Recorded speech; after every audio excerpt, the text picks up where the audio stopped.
इस क्वेश्चन में we have given if z1 is this number and z2 is this number and z3 is this, then which of the following is true. सबसे पहले मैं z1 को लिखता हूँ, तो z1 अपने पास आएगा 2 + 3 आयोटा। फिर z2 को हम लिखते हैं, तो z2 की वैल्यू आएगी 3 - 2 आयोटा, और z2 को हम लिख रहे हैं, z3 की जो वैल्यू है वो आएगी -1 - 2√3 आयोटा। अब ध्यान देने वाली बात या ऑब्जर्व करने वाली बात इस तीनों z1, z2, z3 में ये है कि mod of z1 is √13, mod of z2 is also √13 and mod of z3 is also √13। यानी तीनों कॉम्प्लेक्स नंबर जो हैं इन तीनों के मॉड सेम हैं। जब इन तीनों के मॉड सेम है then which of the following true. हमने ऑप्शंस देखे, ऑप्शंस में अपने को आर्ग्यूमेंट के बारे में देखा है। तो अगर मैं इन तीनों कॉम्प्लेक्स नंबर को प्लॉट करूं, तीनों कॉम्प्लेक्स नंबर को आर्गन प्लेन पे प्लॉट करूं, तो प्लॉट करना तो आसान ही है। प्लॉट किया तो मैंने ये रियल एक्सिस, इमेजिनरी एक्सिस बनाया एंड एक सर्कल बनाया। सर्कल ऐसा बनाया कि वो जो रेडियस है वो कितनी है, ये जो रेडियस उसकी कितनी है, √13 है। यानी ये जो सर्कल हमने बनाया हुआ है ये अपने पास लिखा हुआ है mod z = √13।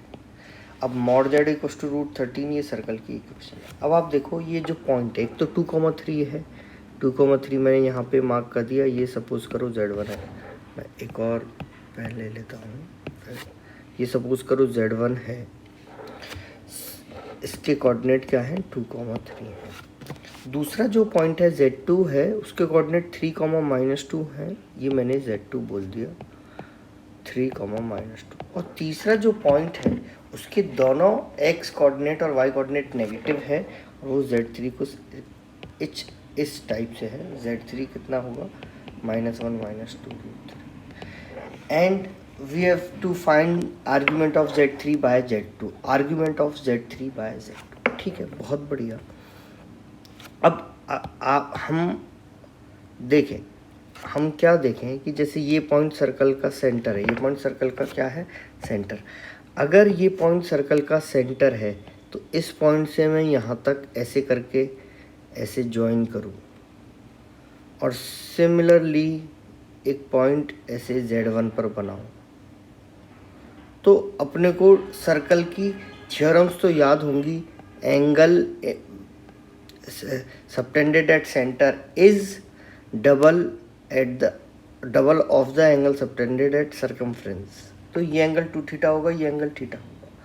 अब ये एंगल 2θ होगा, ये एंगल θ होगा। अपने पास ये सिचुएशन बन गई।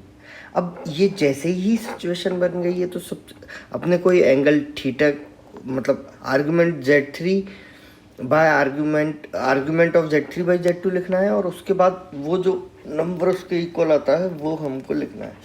तो आर्गुमेंट ऑफ, अब अगर मैं देखूं, क्या देखूं, जैसे ये जो वेक्टर है, ये जो वेक्टर है वो z3 वेक्टर है, और ये जो वेक्टर है वो कौन सा वेक्टर है, z2 वेक्टर। तो हम रोटेशन थ्योरम लगाते हैं। जैसे ये जो z3 वेक्टर है, ये जो z3 वेक्टर है इसको 2θ डिग्री रोटेट कर दिया, इसको 2θ डिग्री क्या कर दिया, रोटेट। तो अपने पास कौन सा वेक्टर आ गया, z2 वेक्टर आ गया। और रोटेशन का सेंस कौन सा है, रोटेशन का सेंस देखेंगे तो ये रोटेशन का सेंस है, ये रोटेशन का सेंस है, मतलब एंटी क्लॉकवाइज सेंस ही है। तो we will write it as argument of z2 by z3, argument of z2 by z3, क्योंकि फाइनल अपॉन इनिशियल होता है। Argument of z2 by z3 is कितना है, how much, it is 2θ। And अगर आप लिखेंगे आर्ग्यूमेंट, अब आप देखो ये वाला वेक्टर, ऐसे वाला वेक्टर और ऐसे वाला वेक्टर, तो इस वेक्टर का जो नाम होगा वो क्या होगा, आर्ग्यूमेंट ऑफ फाइनल वेक्टर अपने पास है z2 - z1, this is final vector, this is our final vector. ठीक है, और इनिशियल वेक्टर अपने पास कौन सा होगा, ये अपने पास इनिशियल वेक्टर है, ये वाला अपने पास इनिशियल वेक्टर है। इनिशियल वेक्टर अपने पास कितना है, z3 माइनस z2। तो argument of z2 minus z1 upon z3 minus z1 is theta. तो अब आप देखोगे argument of z2 by z3 is 2 theta and argument of z2 minus z1 upon z3 minus z1 is theta. तो इन दोनों की help से अपने पास एक रिलेशन बनेगा। क्या रिलेशन बनेगा कि argument of z2 by z3 is 2 times argument of